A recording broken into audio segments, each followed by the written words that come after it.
Here comes the money. Here it goes. Money talks. Here comes the money. Money, money, money. Da, da, da. Yo, what up, boys? We're back on the video. And I wanted to talk about the rumors of what happened with Tony Khan and Shane O'Mac. Shane O'Mac, man. And so, look, we're just going to get right into it. Today, on the Coach and Bro show, the Coach Rules stated that Shane McMahon, during the meeting, that he asked with Tony Khan, Shane asked for equity in the company in AEW, and Shane would come in to run an entire show. Jonathan Coachman then said Tony ghosted him.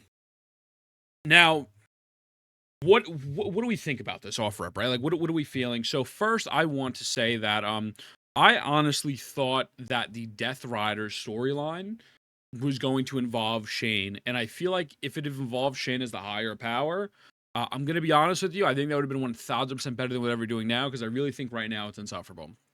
I think they got a good thing going. Excuse me, they got a great thing going with Hangman and MJF right now, and they have a good thing going with Swerve and Ricochet, although I think Ricochet is still cringe.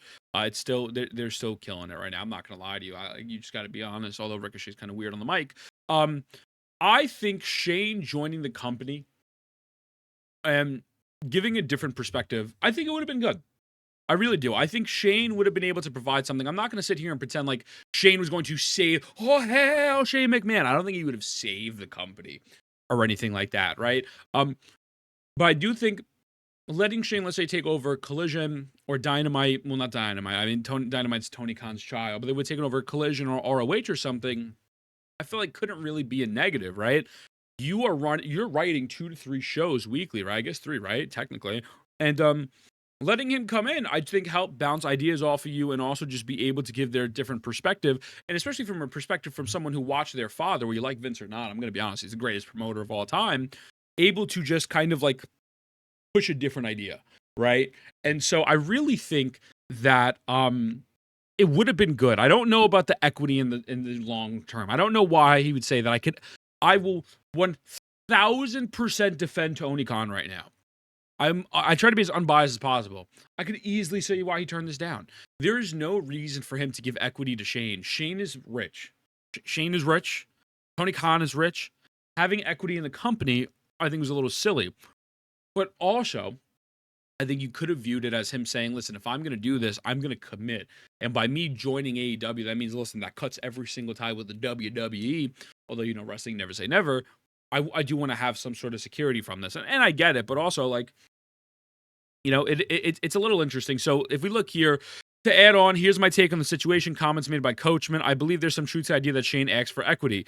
It's a smart business move, and gaining equity significantly benefit him, making a high initial ask and common negotiation tactic to gauge the situation. However, I cannot comment on the specific numbers. Only those two would have actually known.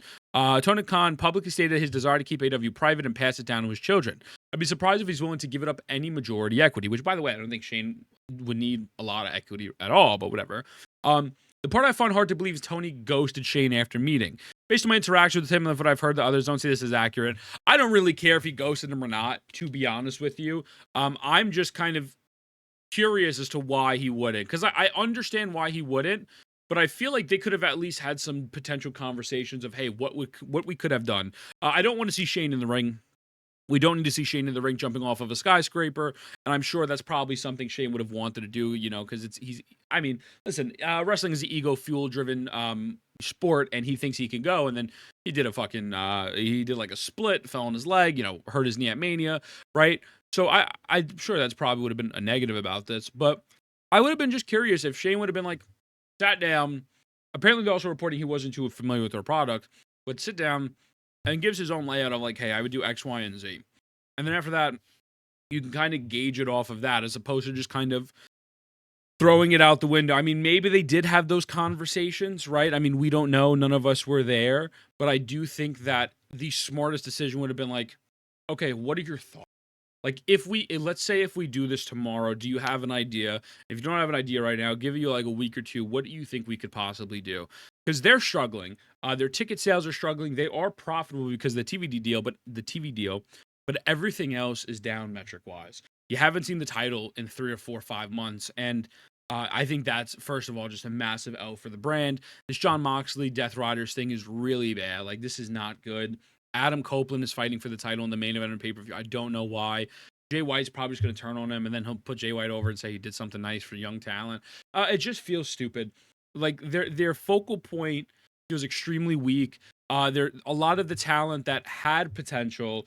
They dropped the ball on. Even like someone like Adam Cole, bro. Bro feels cold as hell.